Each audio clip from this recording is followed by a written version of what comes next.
आज Allahabad high court ने सर्वे की इजाज़त दे दी है और जाहिर सी बात है कोर्ट का ऑर्डर है, उस पर अमल किया जाएगा। लेकिन मुस्लिम साइड यही चाहता था कि ये जो हमारी तकरीबन 600 साल पुरानी मस्जिद है उसमें किसी किस्म की कोई खुदाई ना की जाए, तो कोर्ट ने मालूमात के हिसाब से उसमें खुदाई करने की बिल्कुल भी इजाज़त नहीं दी है, खुदाई करने से मना किया है।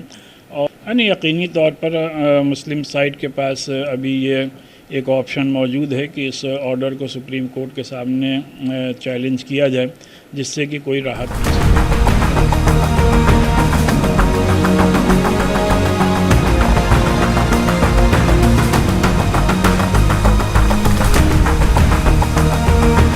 फैसला हम लोग के पक्ष में आया और हम लोग का फिर से सर्वे शुरू होगा।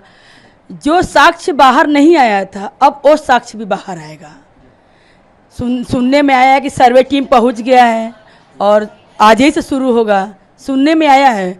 अभी हम कंफर्म नहीं बता सकते हैं कि आज से शुरू होगा कल से शुरू होगा, लेकिन हम लोग को बहुत बड़ी जीत मिली है। हम लोग बहुत ज़्यादा खुश हैं। पूरी उम्मीद थी, हम लोग को पूरा उम्मीद था कि 2 बजे के बाद फैसला आएगा और ये न मालूम था कि 10 बजे आ जाएगा। टीवी खोलने तो फैसला आ चुका था, विष्णु भैया लाइव थे और मीडिया के सामने बोल रहे थे कि सर्वे आज से शुरू हो जाएगा। और तो हम लोग को मालूम है कि आज से सर्वे शुरू होगा, क्योंकि भैया ये सत्य की जीत हुई है, ये हम लोग के सच्चाई के साथ जीत हुई। ये हमारी जीत नहीं है, 100 करोड़ हिंदुओं की जीत है और साधु संतों की जीत है। ये अकेले हमारी जीत नहीं है, ये पूरे भारत के जितने 100 करोड़ हिंदू लोग हैं सबकी जीत है। और जहाँ सत्य रहेगा वहीं पे शिव भी रहेंगे। पहले भी कमीशन में